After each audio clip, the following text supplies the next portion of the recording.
कैसे हैं आप सब। और मैं मिकी एक और नई वीडियो के साथ पेश हूँ आप सब के सामने। तो आज का वीडियो बहुत ही इंटरेस्टिंग है और बहुत ही अच्छा है। जो पेरेंट्स अपने बच्चों को बोलते हैं ना कि आप ऐसी संगत में मत रहो, आपके दोस्त ऐसे होंगे या वैसे होंगे, तो थोड़ा सा आप इस बारे में भी सोचिए कि मतलब संगत चाहे कुछ भी हो, लेकिन अगर इंसान अपने व्यक्तित्व को पकड़ कर रखता है ना, अपने स्वभाव को पकड़ कर रखता है, तो वो चाहे कहीं पर भी रहे, कैसी भी उसमें बैठे, तो उस पर उसका असर नहीं होता है। ठीक है ना।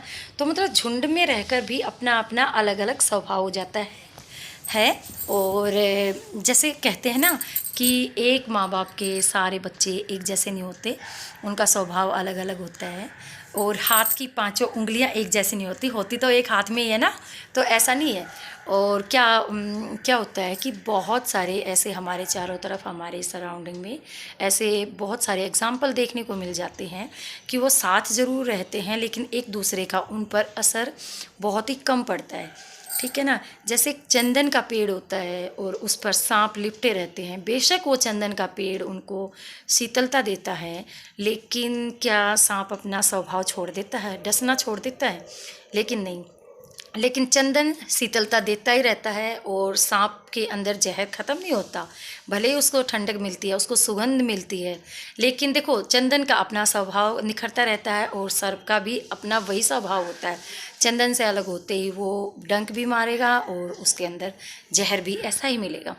तो अपने बच्चों का व्यक्तित्व हमें निखारना चाहिए। सबसे बड़ी बात अपना स्वभाव, अपना व्यक्तित्व होता है जो कि नहीं बदलता। बिच्छू का काम होता है, एक मैं स्टोरी आप लोगों को सुनाती हूँ। क्या है कि एक साधु संत जो कि पानी में नहा रहे थे और उनको दिखाई दिया कि एक तैरता हुआ बिच्छू जो कि बिल्कुल डूब रहा था, तो उसमें पानी के अंदर आया। तो साधु संत ने उसको निकालने की कोशिश करी कि मैं इसको यहाँ से मैं निकाल देता हूँ ताकि ये सेफ़ हो जाए। तो उसको वो जब निकाल रहा था मुट्ठी के अंदर से ऐसे पकड़कर, तो बिच्छू क्या कर रहा था, उसको डंक मारे जा रहा था। तो क्योंकि साधु में दया थी तो वो उसको निकालने की, उसके प्राणों की रक्षा कर रहा था। लेकिन बिच्छू का क्या स्वभाव था, डंक मारना। ठीक है। तो वो अपना काम कर रहा था और वो अपने स्वभाव के अकॉर्डिंग काम कर रहा था। तो फिर किसी ने कहा कि आप इसको क्यों बचा रहे हो जबकि ये आपको डंक मार रहा है? तो साधु ने कहा कि ये इसका स्वभाव है, कि ये डंक मारना इसका स्वभाव है और मेरा स्वभाव है प्राणों की रक्षा करना, किसी के प्रति दया भाव रखना। तो वो मैं अपना काम कर रहा हूँ, जब ये अपना काम कर रहा है तो मैं अपना काम कैसे छोड़ दूँ? तो यही कहानी बहुत ही अच्छी और बहुत ही प्रेरणादायक है कि हमारा जो अपना व्यक्तित्व होता है, अपना स्वभाव होता है, वो हमें किसी भी परिस्थिति में नहीं छोड़ना चाहिए। ऐसे ही मेरे घर में एक बहुत ही अच्छी चीज़ मैंने दिखाई दी कि एक झुंड में रहकर, जबकि हम बच्चों को हमेशा सिखाते हैं कि आप लोग ये मत करिए, आप लोग उनके साथ मत जाइए, वो बच्चे ऐसे हैं, वो बच्चे ऐसे हैं। नहीं, बच्चों के अंदर क्यूरियोसिटी पैदा होती रहती है। फिर तो पहले क्या था कि जब भी कोई अनाबी शराबी जो ड्रिंक करते हैं, जो लोग मतलब ऐसे धूम्रपान वगैरह करते हैं, तो जब उनके साथ बैठते थे, जैसे मेरे हस्बैंड का ही एग्जांपल ले लीजिए, तो कई बार हमें डर लगता था कि कहीं ये भी ना पी खा कर आए। लेकिन जब से नामदान लिया है, जब से इन्होंने अपने नियम पर रहे हैं, तो हमें बिल्कुल भी डर नहीं है।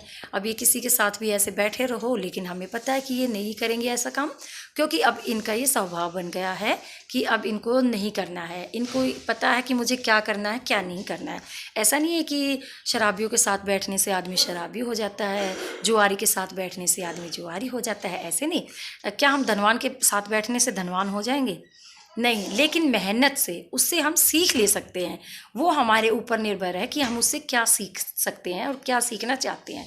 बस इसीलिए अंदर से व्यक्तित्व हमें डेवलप करना चाहिए। उसके अंदर, हमारे बच्चों के अंदर जो कमियां हैं वो हमें सुधारनी चाहिए, ना कि ये इस चीज़ पर ध्यान रखना चाहिए कि आप कहाँ बैठे हो। अगर बच्चे को हमने ये सीख दे दी कि आपको वहाँ जाना नहीं है, ये आपके लिए गलत है, चीज़ों का गलत और सही हमें बताना उसको कि क्या सही है क्या नहीं।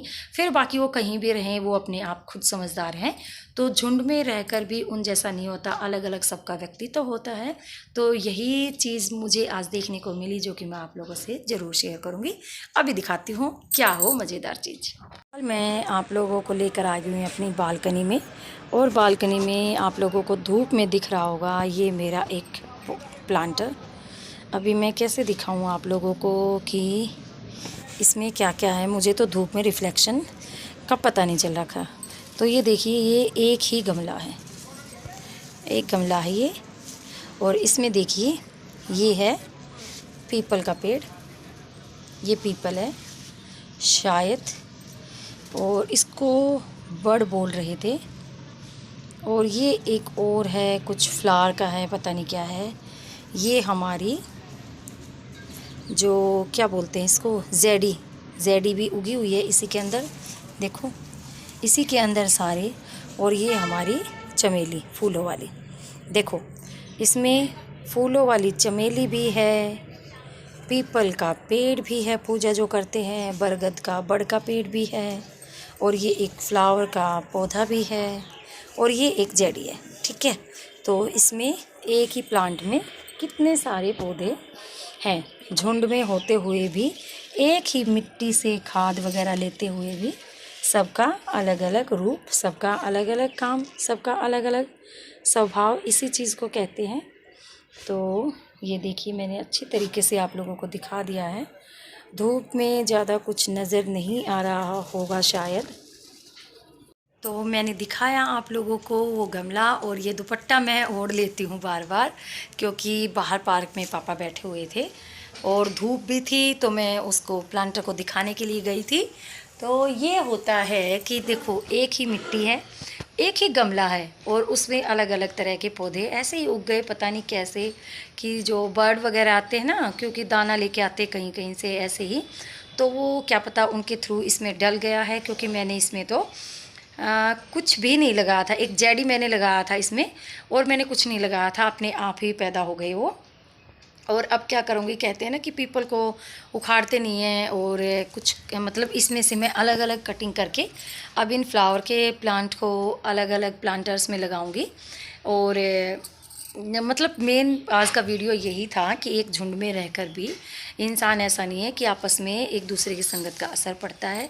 वो हमारे व्यक्तित्व के ऊपर है कि हमें कितना उसके प्रभाव में आना है, कितना अपने ऊपर ढालना है उस चीज़ को, कितना उसको अपने अंदर ढालना है और उसको अप्लाई करना अपनी लाइफ में। तो ये हमारे ऊपर निर्भर करता है, ऐसा ज़रूरी बिल्कुल नहीं होता। सबका स्वभाव अलग अलग होता है, भले ही एक माँ की संतान जैसे कहते हैं, सब अलग अलग होते हैं, वो सेम यही है। तो मुझे एकदम से ऐसा लगा था, कई दिन से मैं सोच रही थी कि ये बिल्कुल एक अच्छी सी बात है और एक अच्छा संदेश भी है कि देखो, एक ही प्लांटर के अंदर कितने सारे इसमें पौधे लगे हुए हैं। तो मुझे बहुत ही अलग और विचित्र सी बात ये लगी। तो ऐसा नहीं है, अब क्या बात करनी है, हमें अपने व्यक्तित्व के ऊपर ध्यान देना है कि हमें क्या करना है और क्या नहीं करना है। मेन मेरा वीडियो आज का यही था जो कि मैंने आप लोगों से शेयर किया। और 32 बार का फॉर्मूला जारी है, मुझे काफ़ी अच्छा भी लग रहा है, और उसको हर एक चीज़ में आप अप्लाई कर सकते हो। मैंने 2 दिन पहले बताया कि मैंने डोसे पे कैसे अप्लाई किया। चावल के साथ में मेन पर्पज़ क्या है कि अपने खाने के टाइम को थोड़ा सा लंबा खींचना, यानी उसको टाइम देना, उसको अच्छे से चबाना, फिर अच्छे से उसको क्योंकि देखो, जब अच्छे से हम चबाते हैं तो उसका टेस्ट भी बहुत ही अच्छा आता है, और डाइजेशन सिस्टम में भी कोई प्रॉब्लम नहीं आती, भारीपन बिल्कुल नहीं लगता। मुझे 2-3 दिन से ही स्टार्ट किया हुआ है, लेकिन मुझे काफ़ी अच्छा लग रहा है। और ये देखिए, फेस पर जो ये फुंसी थी, इससे निशान बिल्कुल नहीं आता। बस इससे क्या कैमरे में रिफ्लेक्शन आ रहा है इसका, कि बिल्कुल फोकस हो जाता है ना कि ये है कुछ करके। तो बाकी सब बढ़िया है, अपनी लाइफ को अच्छे से एंजॉय करिए, बैठिए चाहे कहीं पर, लेकिन अपने दिल को, अपने दिमाग को, अपने जो स्वभाव को बरकरार रखिए कि क्या चीज़ें हमें सीखनी है, क्या हमें करनी है। क्योंकि आदमी ढकोसलेबाजी कितना ही करता रहे, लेकिन जो व्यक्तित्व होता है ना उसका, वो ऊपर आ ही जाता है, बिल्कुल आता है। ठीक है ना। बच्चे जब कोयल के बच्चों को कौवा चेंज कर देता है ना, क्योंकि उसकी तो आदत नहीं होती बच्चों को पालने की। तो कोयल जो होती है बच्चों में तो कोई अंतर होता ही नहीं है, लेकिन जब वो पैदाइशी थोड़ा सा अलग होती है, लेकिन जब वो उनकी परवरिश एक जैसी हो जाती है, फिर वो जब बोलते हैं ना तो वो पता चलता है कि ये कौन सा कौवा कौन सी कोयल है। ठीक है, तो ऐसा ही स्वभाव अपना ऊपर आ ही जाता है।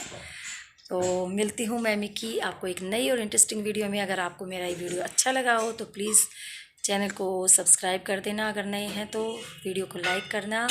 फिर मिलती हूँ एक नई वीडियो में, तब तक के लिए बाय बाय। अपना ध्यान रखिए, अपने स्वभाव को और खूबसूरत, अपने स्वभाव को शानदार प्रतिभाशाली बनाइए, ताकि जो आपकी क्या होती है वो छाप होती है वो दूसरों के दिल पर छप जाए।